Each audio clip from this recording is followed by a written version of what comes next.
Good morning, students.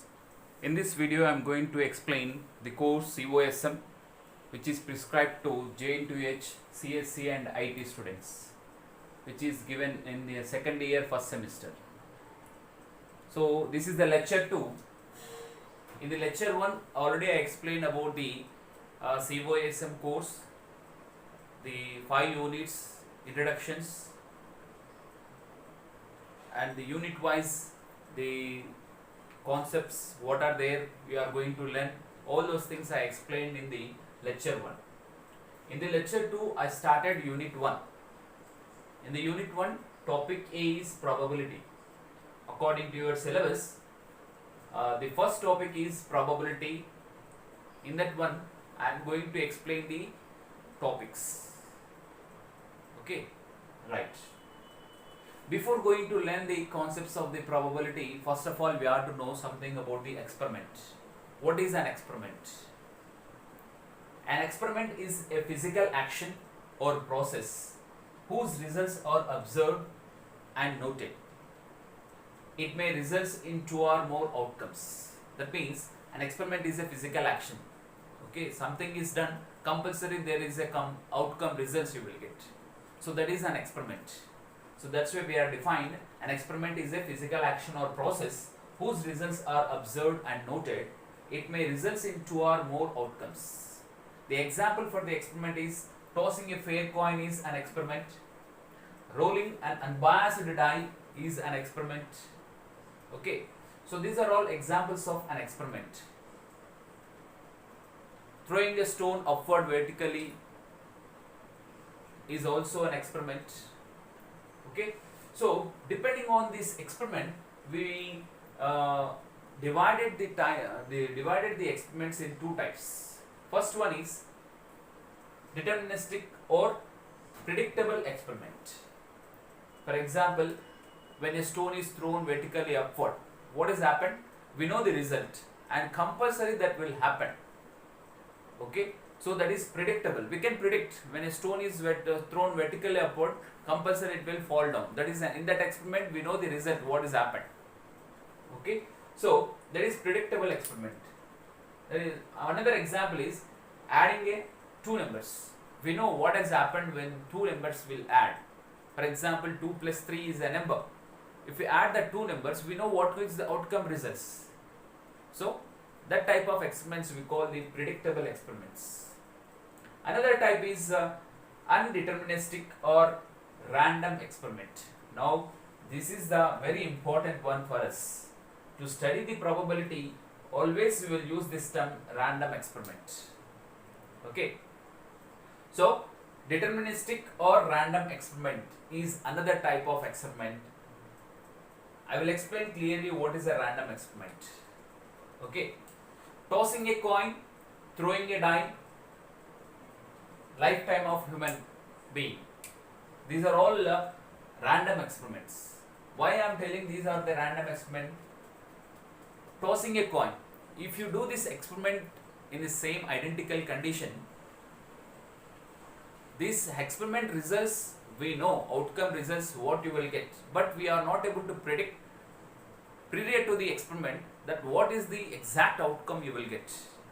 Okay, so tossing a coin is a unpredictable experiment. We don't know outcome result, particular outcome result, but we know the total outcomes. We know head and tail is the total outcomes of the tossing a coin experiment. Okay, throwing a die also same thing. When we throw a die, so you will get the outcome results are 1, 2, 3, 4, 5, 6. We know the total outcome results, but we are not able to predict the prior to the experiment that the outcome results is one particular value. It is not able to say, but we can say, we can expect, we can probably say that may be happened, that may be happened. Okay, so that's why the tossing a coin and throwing a die, lifetime of a human being, these are all the come under the random experiment. Okay, so in random experiment is a very important experiment to understand the concepts of probability. Okay, yeah. Now I am going to explain the random experiment. The definition of the random experiment is defined like this. This is very important definition you have to remember. an experiment when repeated under same conditions such that its results cannot be predicted with certainty, but all possible results can be determined prior to the experiment, is known as random experiment. Okay, so very simple definition you have to remember. So example for this random experiments is tossing a coin is a random experiment, throwing a die is also a random experiment.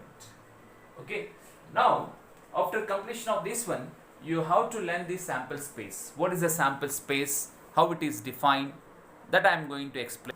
Yeah. After completion of the random experiment, we have to discuss the sample space. What is a sample space? Okay, the definition for the sample space is defined like this. Set of all possible outcomes of a random experiment is known as sample space and is denoted by S. Okay, so this is the definition. Each element in the sample space is called sample points. The elements whatever you will get in the sample space, that's points we call the sample points. Okay, so the example for this one is in tossing a coin, the sample space is S is equals to head and tail. That means whatever possible outcomes you will get in the experiment of tossing a coin, that you have to write in particular set. That set we call the sample space.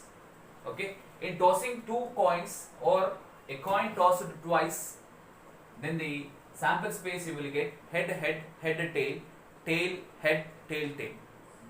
Okay, so in throwing a die also the sample space you will get like this. S is equals to 1 2 3 4 5 6. Okay, so these are the examples for the sample space. Now after completion of the sample space, we have to discuss the how many types of sample spaces are there, that I am going to explain now.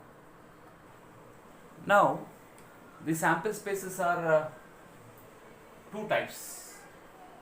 Okay, so sample spaces are two types. One is discrete sample space, another one is a continuous sample space. Okay, so what is a discrete sample space? When we say that the sample space is discrete, already we know the example, that is tossing a coin. Tossing a coin is a discrete sample space. Why? Because the outcome results you will get finite. Okay, so the definition is like this. A sample space involving finite set of elements is called discrete sample space. Okay, so here you have to remember finite set of elements. Okay, now, so tossing a coin is a discrete sample space. Now continuous sample space. What is continuous sample space? A sample space which contains infinite number of events is called continuous sample space. Example, in the experiment of measuring room temperature, when you want to measure the room temperature, if you consider that is an experiment, in that one the outcome results you will get in terms of not particular values, you will get in between some temperature to some temperature in your time. Okay, in particular time it will be a particular temperature. There it will be varies continuously, it will varies, not particular value will not get. Okay, so depending on the time it will changes. So that's why the sample space which is defined in the time t1 and t2, that outcome results whatever you will get, that is all considered as a sample points. Okay, so that is we collected as a set. That set is called sample space, continuous sample space. So this is the example for the continuous sample space. Okay, so with this we are closing this topic, sample space topic. Next we have, after this one, events. Okay, according to your syllabus we have the events, so that I will discuss in the next video. Okay, thank you.